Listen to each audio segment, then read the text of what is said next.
안녕하세요. 오늘 8단원 세 번째 시간 도시와의 차이와 도시 문제입니다.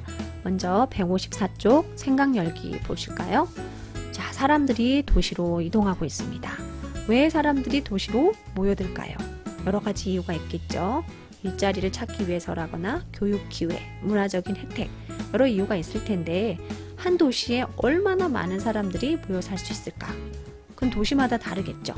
자, 사람들을 수용할 수 있는 뭔가 시설이라든가 환경이 갖춰져 있다면 그만큼 더 많은 사람들이 모여 살 수 있을 텐데 그게 되지 않는다면 뭔가 문제가 생길 수 있겠죠. 자, 오늘 우리는 선진국과 개발도상국의 도시화 과정을 비교해 볼 거고요. 또 도시화 과정에서 나타난 도시 문제도 여러분이 말하실 수 있습니다. 그럼 도시화가 뭐냐? 의미부터 봐야 되겠죠. 도시화는 도시가 증가하는 거예요. 도시의 수가 증가하거나 전체 인구 중에서 도시에 사는 사람들이 많아지는 거죠. 그러면 어때요? 도시에 사는 사람들의 특징이 많이 나타나겠죠. 그걸 우리 교과서에서는 도시적 생활 양식이라고 하는데 아무래도 개인적인 성향이 조금 있고 밖에보다는 건물에서 일하는 사람도 많겠죠. 자, 다시 정리할게요. 도시화는 도시의 수가 증가하거나 도시에서 사는 사람들의 비율이 높아지는 것. 이걸 도시화라고 합니다. 그런데 우리 도시가 갑자기 뻥 하고 나타나는 게 아니잖아. 도시는 이 과정을 거쳐서 도시화가 이루어지는데, 자, 먼저 여기 볼게요. 자, 가로축은 시간이고요. 세로축은 도시화율입니다. 도시화율이 뭘까? 전체 인구 중에서 도시에 사는 인구 비율을 도시화율이라고 합니다. 자, 처음에 초기 단계 한번 볼게요. 처음에는 도시화율이 낮죠. 전체 인구 중에서 도시에 사는 인구 비율이 낮아요. 그 말은 사람들이 도시에 안 살고 어디 산다는 얘기? 주로 촌락에 많이 산다는 얘기. 왜? 주로 농업 중심이었기 때문에 농사 지면서 산다는 얘기예요. 주로 1차 산업 중심이라는 얘기죠. 그러면서 점점 산업 구조가 고도화가 되면 뭘로 바뀌어요? 2차, 3차로 바뀌잖아. 그러면서 조금씩 이렇게 서서히 진행이 되다가 자, 2차, 3차로 바뀌면 제조업이나 서비스업으로 바뀌면 일자리가 어때요? 다양해지고 많아지죠. 그러면서 도시로 사람들이 일자리를 얻기 위해서 많이 몰리죠. 그러면서 도시가 점점 커지죠.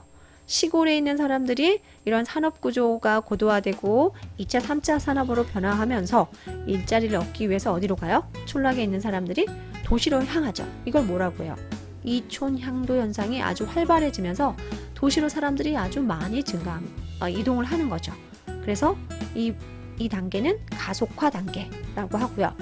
자, 이제 도시의 사람들이 이제 어느 정도 많이 찼어요. 도시에서 다시 촌락으로 다시 이동하는 사람. 이걸 역도시화라고 하는데 참고해 주시고, 이런 현상이 있을 수도 있고, 그 다음에 교통이라든가 이러한 시설이 발달하면, 그래서 도시끼리 연결이 활발해서 대도시권을 형성해서 주변의 도시로도 이동하는 경우도 있어요.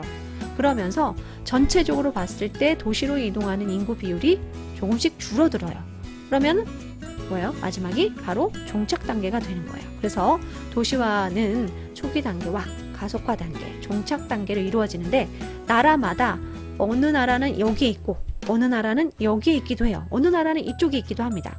나라마다 시작점도 다르고 그 다음에 속도도 다르다는 얘기예요. 그래서 오늘 우리는 주로 두 가지로 비교를 해볼 거예요.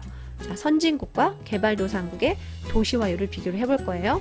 자, 이 자료는요, 3개의 도시화율이에요. 자, 대륙별로 한번 볼게요. 자, 이 여러 대륙 중에서 어디가 가장 도시화율이 높아요? 어디에서 제일 많은 사람들이 도시에 살죠? 아메리카라고 볼 수 있죠. 아, 여기는 그만큼 도시가 많나 보다. 도시에 사는 사람들의 인구가 아주 많나 보다 라는 걸 알 수가 있겠죠. 주로 어때요? 선진국들이 많이 모여있죠. 자, 그 다음 여기는요, 도시화율이 가장 낮아요. 어느 대륙이죠? 아프리카입니다. 자, 주로 개발도상국들이 많이 모여있죠. 자, 그럼 선진국 볼게요. 선진국은요, 산업혁명 이야기 안 할 수가 없죠. 가장 먼저 산업혁명이 이루어졌고 그러다 보니 일자리가 아주 풍부하고 도시가 발달하게 됩니다. 그 과정이 이미 200년에 걸쳐서 이루어졌어요. 아주 서서히 도시화가 이루어진 거죠. 그런데 개발도상국은 어때요? 20세기 중반 이후 1950년대 이후에 이제 산업화가 이루어지면서 보통 도시화는 산업화와 같이 움직이거든요. 그러면서 주로 농업 중심의 이런 생활이 2차, 3차 산업으로 바뀌면서 그러면서 그때 많은 사람들이 몰리게 된 거죠. 이것이 20세기 중반 이후예요. 우리나라도 이 때 도시화가 이루어진 거죠. 자, 그럼 선진국과 개발도상국이 이러한 형태를 보입니다. 그럼 여기 그래프에서도 확인 한번 해볼까요? 자, 선진국 영국 한번 보세요. 1950년대 시작점이네요. 자, 시작점부터가 달라요. 영국은 이미 도시화율이 80%입니다. 도시에 사는 인구 비율이요.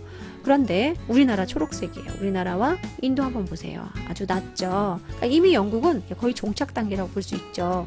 자, 그러다가 우리나라 한번 보세요. 자, 1960년대 이후에 엄청나게 가파르게 올라가는 걸 볼 수 있어요. 그러니까 사람들이 급속도로 도시로 이동한다는 얘기예요. 왜? 정부 주도와의 경제개발 정책을 폈고, 그러다 보니 1차 산업에서 2, 3차 산업으로 빠르게 산업 구조가 바뀌었죠. 그러니까 사람들이 일자리를 구하기 위해서 농사 짓던 사람들이 빠르게 도시로 이동한 거예요. 그래서 이렇게 급격한 변화를 보입니다. 자, 우리나라는 이 개발도상국형의 도시화 과정을 겪었죠. 인도도 마찬가지예요. 인도도 이런 상태에서, 자, 인도도 마구 올라가고 있는, 하지만 아직 도시화율은 낮은 이런 상태를 보이고 있습니다. 자, 선진국과 개발도상국의 도시화 과정이 같아요, 달라요? 다르죠? 그렇기 때문에 각각 국가들이 겪는 도시 문제도 다르다는 거예요. 선생님, 선진국도 도시 문제가 있나요? 왠지 선진국은 다 가진 것 같죠? 그런데 선진국, 개발도상국을 가리지 않고 도시 문제는 발생합니다. 자, 그럼 뭘까요? 어떤 문제가 발생할까요? 선진국은 오랫동안 도시화 과정을 거치면서 도시화 과정을 거쳤다고 했잖아요. 그러다 보니까 너무 오래 산 거지, 사람들이 도시에. 주택이 너무 불량해. 노후주택이라든가 사람들이 너무 많아서 교통체증 문제, 그리고 너무 땅값이 비쌀 대로 비싸진 높은 집값, 땅값 문제, 이런 문제가 선진국에서 나타나는 거고. 그럼 볼까 진짜? 선진국? 자, 프랑스 잘 안 보이지만 여기 교통체증 문제라든가, 여긴 영국인데요.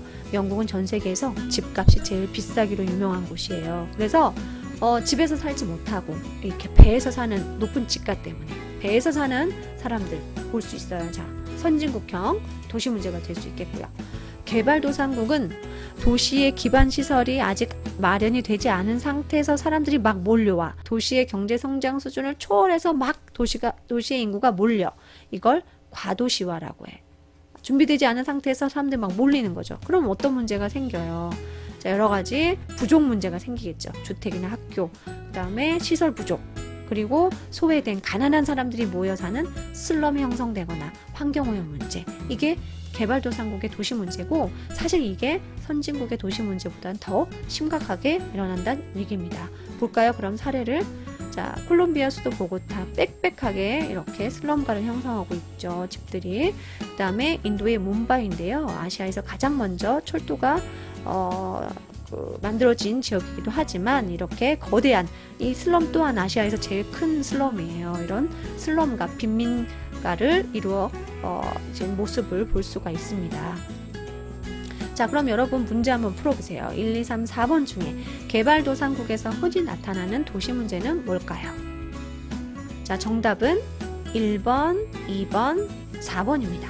자, 여기에 브라질의 슬럼이고요. 브라질의 슬럼이라고 나와 있죠. 파벨라라고 부르는데, 자, 빈민촌을 나타내는 것이고요.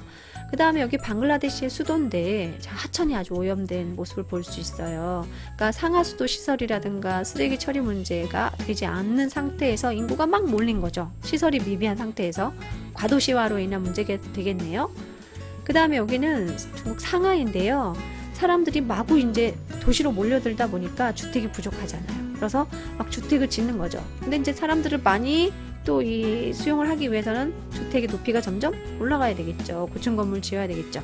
그러다 보니까 낡은 집을 철거하면서 살던 곳을 떠나야 하는 사람들, 이런 문제. 이게 이제 개발도상국에서 나타나는 문제고요. 그 다음에 3번은 뉴욕입니다. 우리 뉴욕 하면 화려한 모습을 생각하는데, 이 뉴욕 주변에, 도심 주변에 있는 낡은 건물이에요. 건물의 노후화 문제. 이게 선진국의 문제가 될 수 있겠습니다. 도시 문제. 자, 문제 풀어볼까요? 선진국은 도시화가 서서히 진행되었다? 맞죠? O. 도시화로 환경오염이 완화되었다? 아니죠? X. 선진국의 도시화는 뭐와 관련되어 있어요? 자, 교통시설이 잘 발달되어 있어서 주변의 도시와 연계가 되고 도시가 점점 확대되면서 대도시권을 형성한다고 이야기했었고요. 개발도상국은 왜? 도시 기반 시설이 미비된 상태에서 사람들이 도시로 몰리는 무슨 문제? 과도시화로 인해서 여러 가지 문제가 생긴다고 했습니다. 자, 오늘 여기까지 해서 세 번째 시간 마쳤고요.